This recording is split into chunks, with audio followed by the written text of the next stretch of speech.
And hello, all my fellow nerds out there. This is Local Nerd Richie, and welcome to a game called The Breakup. This is a short game about supporting your friend as they're going through a breakup. So we're at least I think that's what it's about. That's what it said on the itch.io page. But I but I wanted to play something for today, and yes, I know I promised another episode of Romance is coming soon, but I've been having a little bit of difficulty with it. So, uh, for now, we're gonna be playing this game. This is a game that I found on itch. It's about supporting your friend during a breakup. At least that's what I can gather. So let's just go ahead and click start. You'll be playing this character. What should their name be? Jane. Okay. Jane seems to be the canonical name. And you guys probably know that I love canonicity in my games. So we're just gonna stick with the canon name. This game contains themes of aphobia and toxic relationships, but the game has a happy ending. It has a lot of grief processing, but your character is there to help. Would you like to know details about either of those? Okay, I know about toxic relationships, but I never heard of aphobia before. The main character's best friend Casper just went through a breakup with his boyfriend Taylor. There were many factors at play, but the final thing that caused the breakup was Casper admitting that he did not want to have sex, and Taylor being upset by that. Casper is not aware he is asexual at the start of the game, so there is a lot of internalized aphobia, such as him asking the main character why he can't just be normal. Oh, I think I understand where this is coming from. Of course, over the course of the game, Casper learns what asexuality is and begins to realize that there is nothing wrong with him. Details include spoilers. Okay. Nah, I'm good. Please remember to take care of yourself. Take breaks and stop playing if you need to. Another thing to note, this game is not a dating sim. There is no way to romance Casper. You have opportunities to physically comfort Casper by hugging him, holding his hand, and so on. These will not be framed as or taken as romantic advances, but rather as platonic shows of affection. Finally, the main character's pronouns are not asked because the main character is not referred to in the third person in any point, since the game is almost exclusively two characters interacting one-on-one. Thanks, and have fun. I trudged up the stairs towards my apartment grumpily. Today had been a long day, and I was more than ready for bed. Work had run late by almost 3 hours, and had somehow got caught in traffic despite the time and the takeout I ordered was cold by the time I picked it up. Thank goodness it was finally the weekend and I could sleep in. I got on my phone and shot off a text to Casper. Just got home. Let's hang out soon. It feels like it's been forever. I sighed and tucked my phone back into my pocket, not expecting a reply for at least a few days. Casper and I have been best friends since middle school, though the friendship had evolved over the years. We were still as close as when we were kids. At least, I thought we were. Over the past few months, Casper seemed like he'd been getting more distant. He took much longer to respond to messages, rarely picked up calls, and when we spent time together in person, he seemed distracted. On top of that, he just felt off to me. I couldn't put my finger on what, but I had known him since before he lost his baby teeth. We had been together through graduating, high school, our first jobs, his dad's death, and his discovery of his trans identity and subsequent transition. If something felt off to me, I trusted that there really was something wrong. But every time I asked, Casper just brushed me off and told me he was fine. He always gave me some excuse. I'm just tired. I forgot to eat breakfast. Work was hard today. But I knew there was something deeper going on. It was odd for him to be concealing something like this, but I figured he had his reasons. I would just continue to do what I always had. Check in, remind him I'm here, give him space to work things out, and tell me his own time. My ringtone startled me as loud as it was in the quiet staircase. I looked at the caller ID, Casper. This had to have been the first time he called me in 2 or 3 months. I hurriedly picked up and pressed my phone to my ear. Hello? Cas? Oh, his name's Green. Casper, are you there? Are you okay?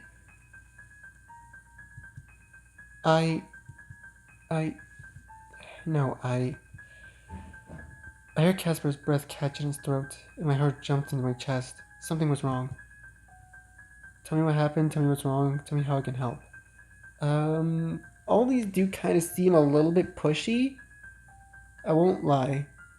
The music is really ramping up already. Tell me what's wrong, I guess? I hear a few seconds of ragged breathing. Taylor, I'm here. He broke up with me. Like, just now. He just left. Oh, Cass, I'm so sorry. Could you come over? I really don't want to be alone right now. Of course, I'll be right there. Thanks. Really, thank you. I know it's okay. Don't worry about anything but yourself right now. I'll be over as soon as I can get there. Do you want to stay on the line while I drive? No, that's okay. Focus on driving. I'll be fine until you get here. I'll just sit here or something. Okay, I'll drive carefully. But I'll be there really soon. Hang in there. I rushed down the stairs and into my car. All my earlier tiredness washed away by adrenaline. I needed to get to Casper as soon as I could. I trusted him when he said he would be okay until I arrived, but my heart still ached at how raw his voice was. I drove as fast as I could safely go. Casper's apartment was 40 minutes away normally, but the lack of cars on the road plus gratuitous speeding meant I made the trip in 30. Ooh. Okay, just gonna say, this setting, along with the music, makes it feel like a horror sequence. Like seriously, taking the freaking environment and listen to the music. Does that not sound like a horror sequence?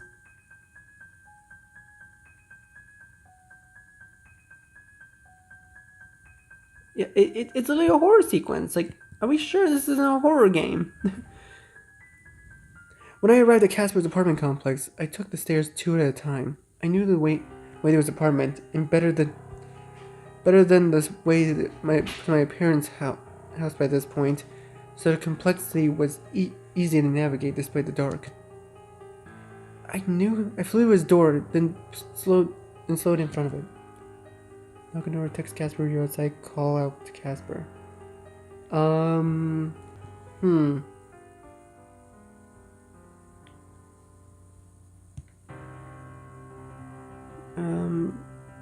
I guess text him that we're outside.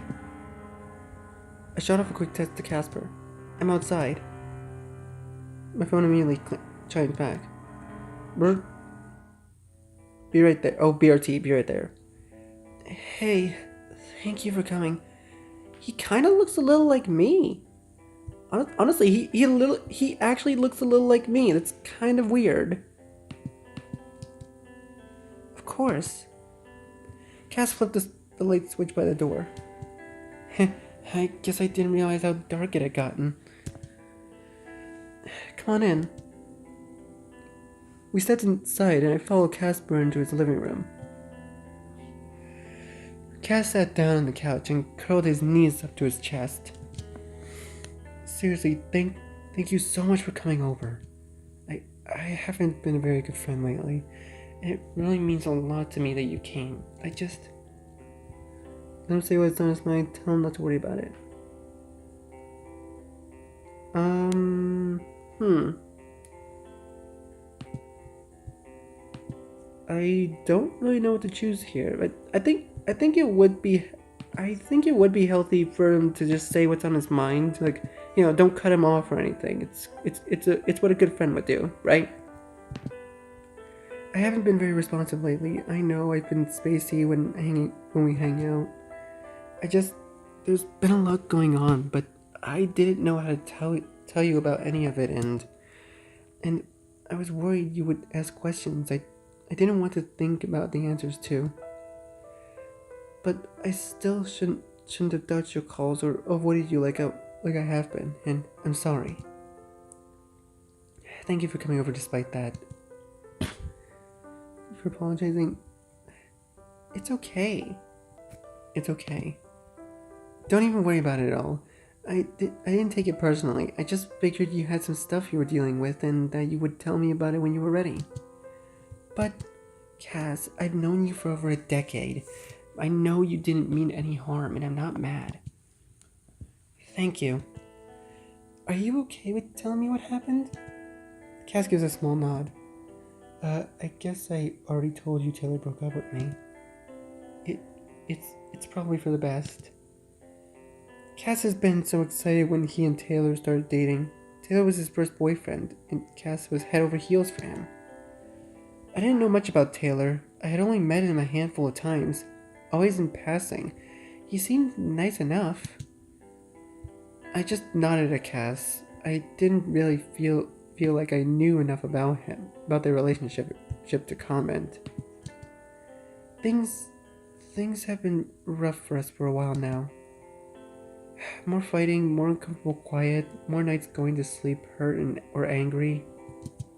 I didn't want to tell you about it. I didn't want you to think badly of him or of me. Cass met my eyes with intensity. He's not a bad person. He's just been through a lot, and I think sometimes it just gets to be too much for him and he lashes out. Or I do, or say the wrong thing and he just goes cold. He's never been awful to me or anything like that, just sometimes Cass's voice gets so small I have to lean in to hear it. Sometimes he's just kind of mean. Cass's body starts shaking. Hug him, get him some water. The warning in the game did say that it would be seen as platonic, nothing more.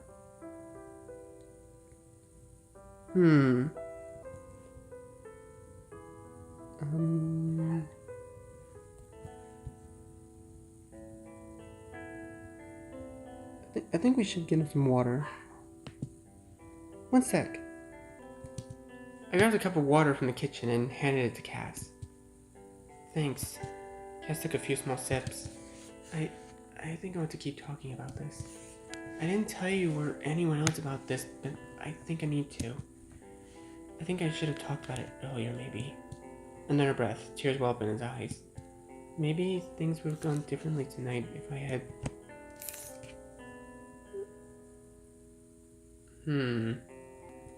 I feel so bad for my boy.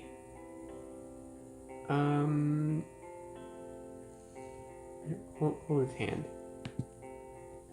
I reached down and took Casper's hand, giving it a firm squeeze. Talk about whatever you need to. I'll listen. Cas wrapped his fingers around mine. Okay, thank you.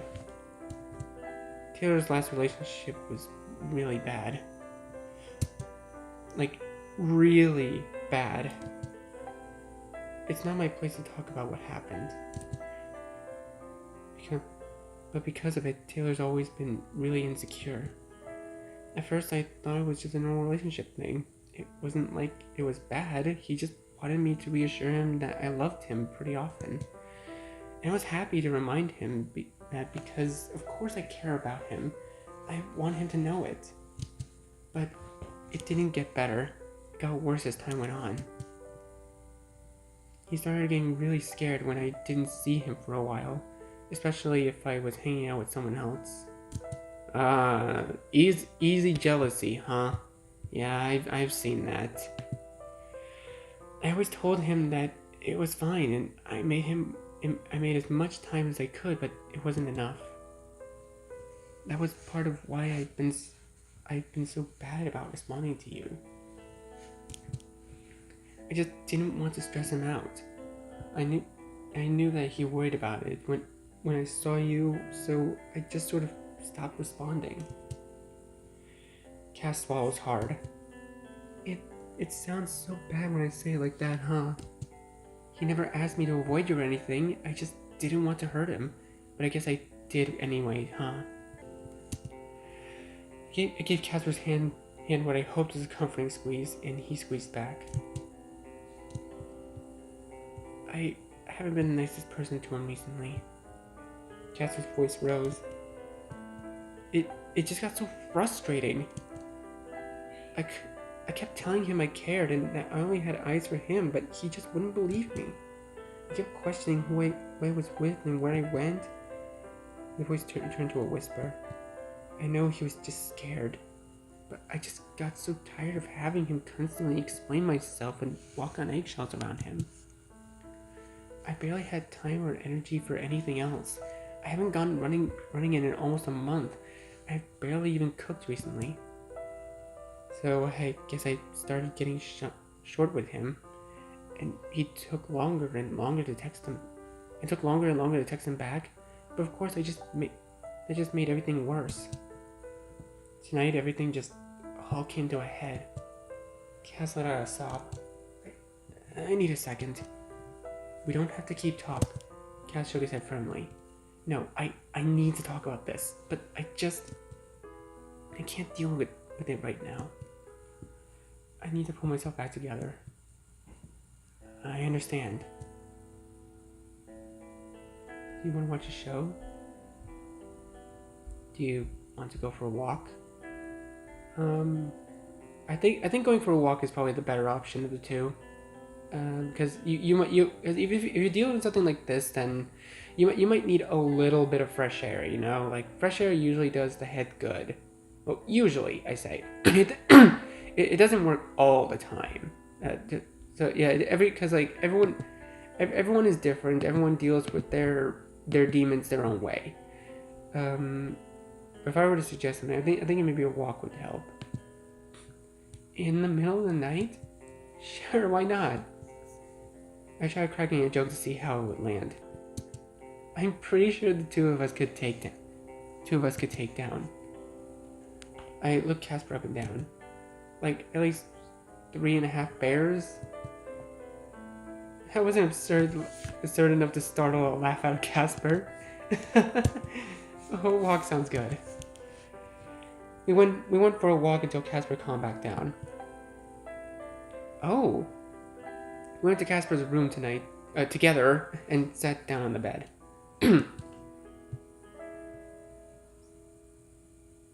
Invite Casper to put his head on your lap, just sit together. Just sit together. I think it should be fine. After a long pause, I spoke. Do you want to keep talking about what happened? Casper gave a tentative nod. I think I should. Yeah.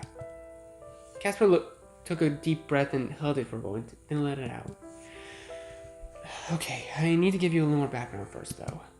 I nodded. I'm all ears. Okay. Do you remember how in health class during middle school I covered my ears during the sex portions a lot? I nodded. Casper has been very uncomfortable with anything related to sex. Even when the teacher asked him not to, or the other kids teased him about it, he continued covering his ears or putting headphones on when he got overwhelmed. I hadn't really understood why at the time, just that he was unhappy. I teased him about it the first day, but he burst into tears. After realizing just how upset it made him, I tried to cover for him when I could by joking around to distract the other kids or asking the teacher questions before she could say anything to Cass. Well, that feeling being uncomfortable with sex, it never really went away. During high school, the other guys were talking about their Ugh. Conquests. I tried to play along, but it really sickened me. Not not just hearing them talk about people like that, though that was a big part of it, but also the details really freaked me out. I'm glad you never talked about that kind of thing with me. Of course not. There was so more there were way more interesting things to talk about than sex, especially since neither of us were even in relationships. I'm sure I'm sure at least 2/3 of those guys were lying anyway. Yeah, probably. Thinking back to high school, had never realized Casper was uncomfortable with the sexual nature of the conversations the guys were having, and not just how awful they were to women. A suspicion started foaming in my mind, but I kept it to myself for now. I could bring it up later. So anyway, that brings us more recently. I'm still really uncomfortable with sex. I avoided having sex as long as I could with Taylor. I told him I wanted to take things slow, but I was really scared. I loved kissing and cuddling and sometimes even making out, but that's where it ends for me. Cass started speaking faster, stumbling over his words. It took months for us to start kissing and even longer to start making out, but after I started making excuses, I was so scared to tell him that I didn't want him when he clearly wanted me. So I told him I was too tired, or that I wasn't in the mood, or I even set up my phone to act like I was getting a call a few times. How ridiculous is that? Cass's pace picked up more, and a rapid patter of words building louder. I couldn't tell him. He would think about it. He would think it was about him, and it's not about him. It's never been about him. I just can't have sex. He wanted to do that tonight, and I was tired of dancing around it and pretending, so I didn't make an excuse. I just told him no. That really upset Taylor. He really lost his head. Cass sniffled. He accused me of sleeping with someone else. Before I fully thought it through, I blurted out, "That's ridiculous! Cass, you've never even cheated on an assignment. Your dad had to explain the concept of white lies to you." I know, but Taylor didn't believe me. He told me I must be sleeping with someone else on the side, that it was why I was never interested in sex with him. I started blurting things out. I tried to explain that it wasn't about him. But he was too upset to listen. He told me that, Jesus. He told me that he couldn't be with me. Not when I made him feel so unwanted and scared. Then he just left. Cass stared directly at me. I need you to understand. I don't think he truly meant what he said. He was just hurt, and I should have been more careful. His eyes and his posture. Cass gave a joyless smile. He was panicking so badly. I think he might have even started having a panic attack after a bit. This isn't your fault. He shouldn't have treated you like that. Dude, honestly, in my opinion, he shouldn't have treated Cass like that. Bro, you can't just honestly, it was kind of Taylor's fault if you think about it. If we think about this hypothetically, this was Taylor's fault. You can't just, if your partner just isn't interested in doing the devil's tango with you, then just don't force them. You don't have, it's not a mandatory part of a relationship. You can be happy without it. I think that's what this game is just trying to teach you. It's teaching that you don't have to have that, and happiness doesn't come from having things or taking things out. What am I even trying to say? Happiness doesn't come from material things or things that you can just work towards, or things that are apparently required for a relationship. Now, some things you can just be happy without it. Sometimes the things that you think you'll be happy with, you're just better off without, and that's just life. Sometimes yeah, you can't be happy without your family, sure, but things like family, memorabilia, things that help you remember those that passed. You can't really sometimes you can't really live without those, and that's understandable. But a few other things like when it comes to relationships, like things like sexual attraction and the need for that kind of thing. Like you don't actually need that kind of thing to be happy in a relationship. You're just happy the way you are, and that should be fine, right? He shouldn't have treated you like that. Cass didn't even seem to hear me. Why couldn't I have just done it with him? God damn it. Cass balled up his fist and pressed them into his forehead. Why can't I just be normal? Casper was fully crying at this point, sobbed shaking his body. Why can't I be normal?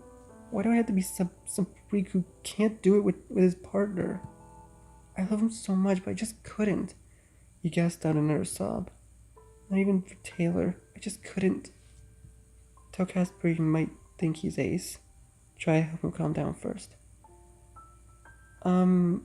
I think helping him calm down first is probably the better thing to do. Like you can't just straight up tell them that you think they are ace. Like that's sort of. Well, actually, I don't know. Like every situation is different.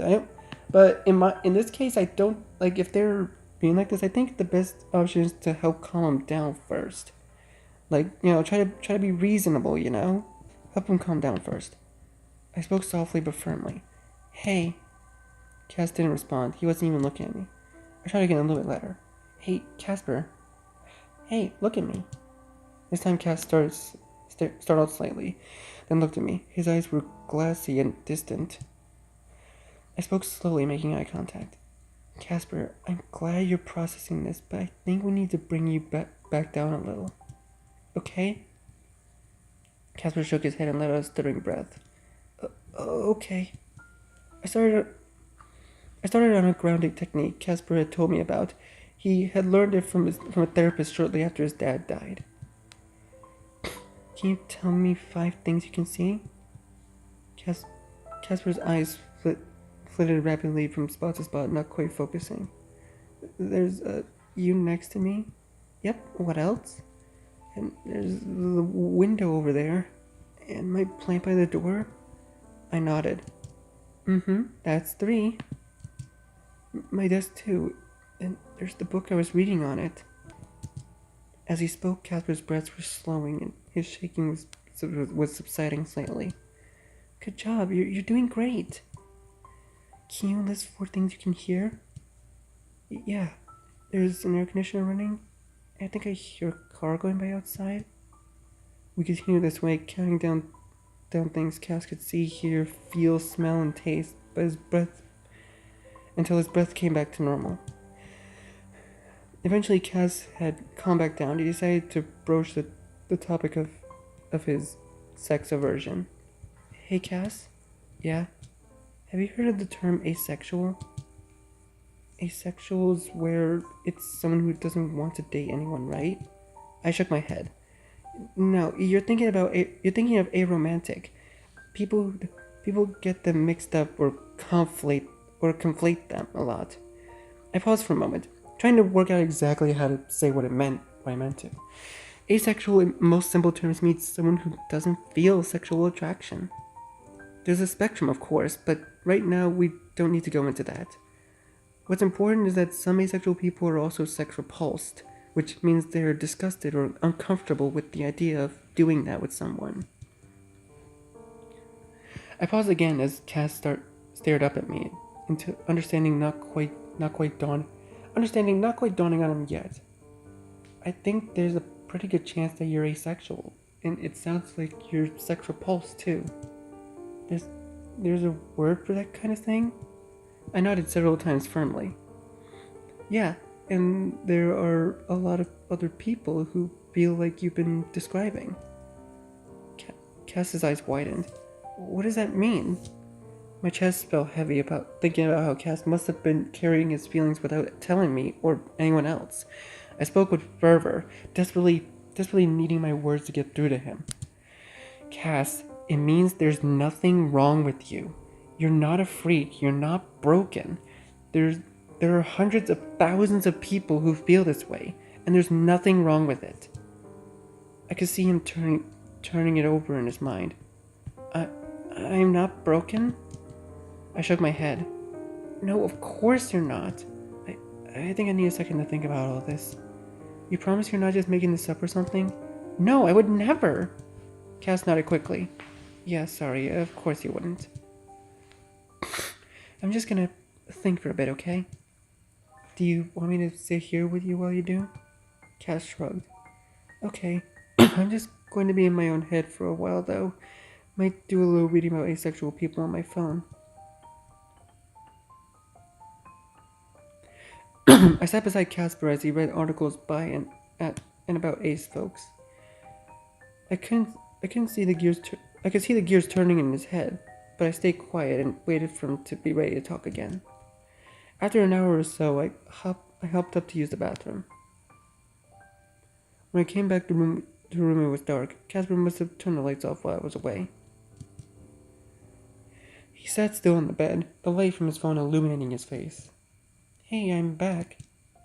Casper looked up at me and set his phone next to him. Hey, how are you feeling? Cass looked pensive. I think I'm a little better. I did a lot of reading and a lot of thinking, and I think you're probably right. Everything I read about asexuality feels like it fits. It feels weird that I never learned about it. But it just makes a lot of things make sense and feel valid, I guess. I'm really glad. I hoped it would. Although something else happened while you were out of the room. Uh-oh. What happened? Cass hesitated for a long moment before extending his arm and offering his phone to me. Taylor texted me. Just read the last few messages. I took the phone and glanced over the messages, sitting down beside Cass as I did. I'm so sorry, babe.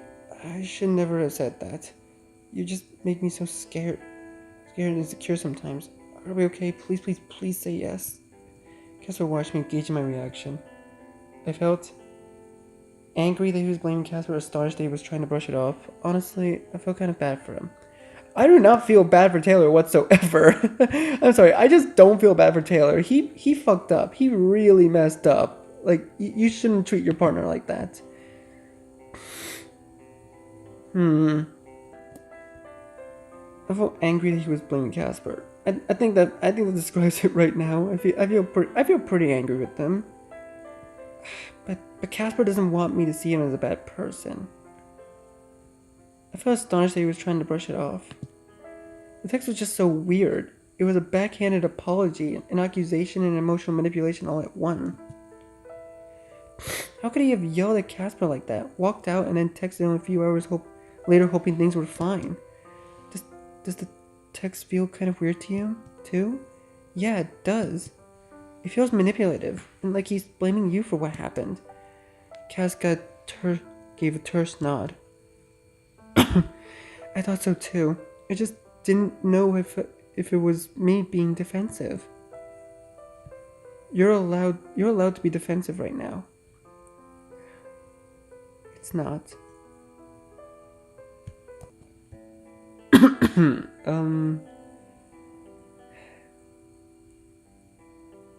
It's not. No, I think that's a really reasonable conclusion to draw from that text. Cass sighed heavily. I just don't know where to go from here. It would be so easy just for me to tell him that everything is okay and try to get things back to normal. Cass's eyes started to well up again. But it's not. It's not okay, and I don't think we have been for months. For months now.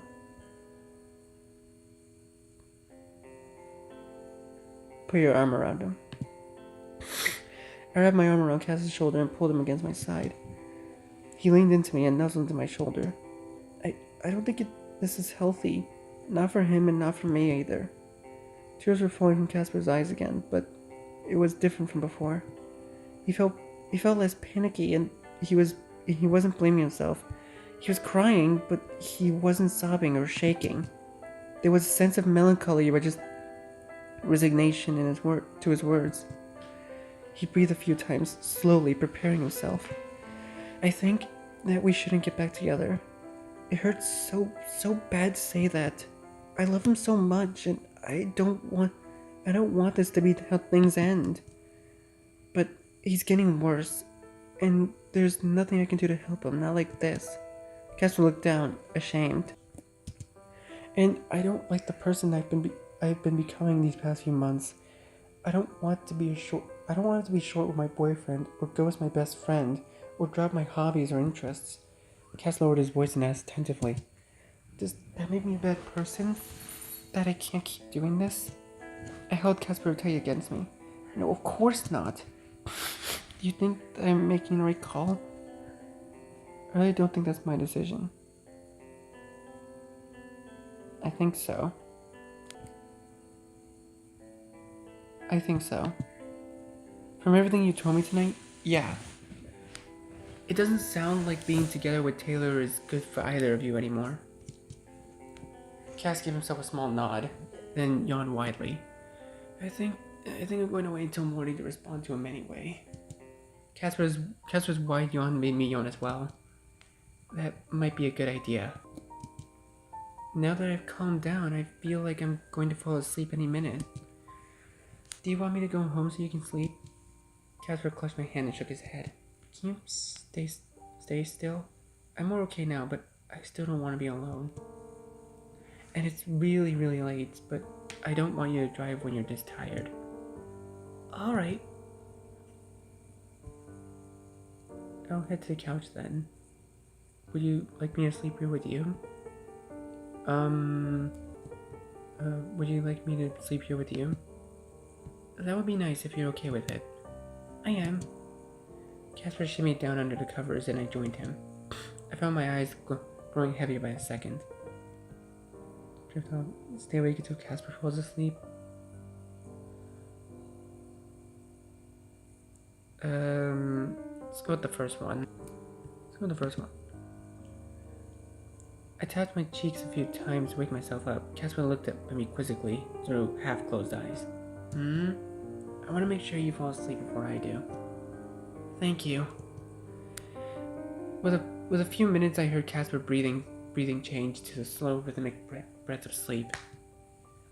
I let myself slip into a heavy sleep. Casper woke me by stirring a few times during the night, but he went back to sleep quickly when he saw me beside him. I woke from the afternoon light streaming in the window, feeling groggy. Casper was sitting next to me and seemed half awake. He was reading a book and blinking drearily. He looked over at me, presumably hearing me stir. Good morning. You got some serious bad head. What time is it? I feel like I slept for a month. Cass laughed a welcome sound after last night. We might as well have. It's 1 in the afternoon. Wait, you didn't have anything you needed to do today, did you? I shook my head. Nothing time sensitive. I should probably take care of some laundry and grocery shopping sometime today, but that's about it. Oh, good. Thank you so much for coming over last night. Everything feels a lot more manageable this morning, and most of that is because of you. Anytime, Cass. Thank you for letting me know you needed me. I really wish I could treat you to breakfast, but Taylor's been texting me this morning, and I think I want to call him to talk. I'd rather have a bit of space to do that. Are you sure you're up for it? Not entirely, but I don't want to put this off, and Taylor's kind of freaking out. I don't want to just ghost him. It's going to be a really hard conversation to tell him that we're not getting back together, but I know it needs to happen. I can take you out to dinner next week or breakfast next weekend if I've missed seeing you a lot. I would love that. I heard Casper's phone buzz in his pocket and he grimaced. I'll head out then, if you're sure you'll be okay. Casper gave an assured nod. I'll call you if things go sideways, but I think I'll be okay.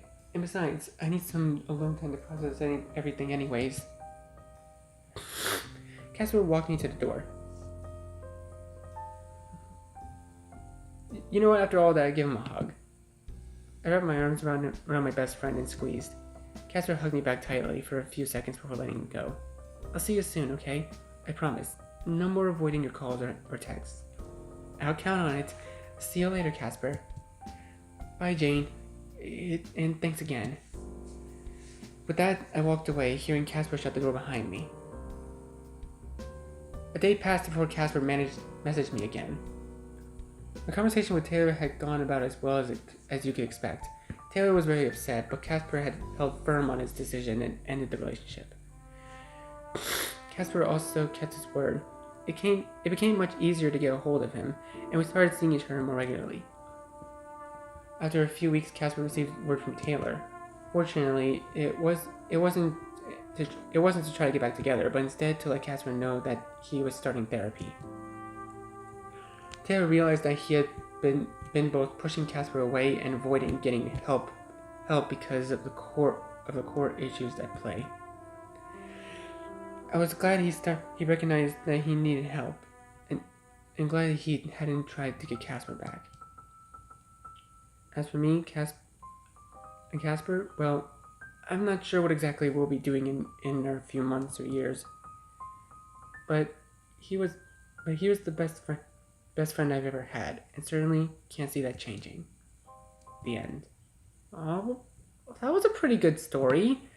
Yeah, it dealt with a few sensitive topics. I can completely understand, but I think that was I think I kind of needed to play this. This was really interesting, and I really like it. It's actually something that I've I actually kind of understand how Casper felt. Like, it's something that you don't really understand how you feel until like you really think about it. Like honestly, when I first discovered that I was aromantic asexual, I didn't really like I know a lot of people would say, oh, it's probably because of Jaded Animation's video about it, and you'd be partially right, but honestly, I'd actually had to think about that like really, really hard about it. Like, I didn't really honestly, I believed myself as a straight man for a majority of my life. And well, okay, actually I think I'll probably talk about this in like some sort of story time video or something. But that will probably end this video for now. So, thank you guys so much for watching this video. Be sure to leave a like, comment what you think, share this video with your friends, and be sure to subscribe and click the bell so you don't miss a single notification. I'll see all of you in the next video. Goodbye!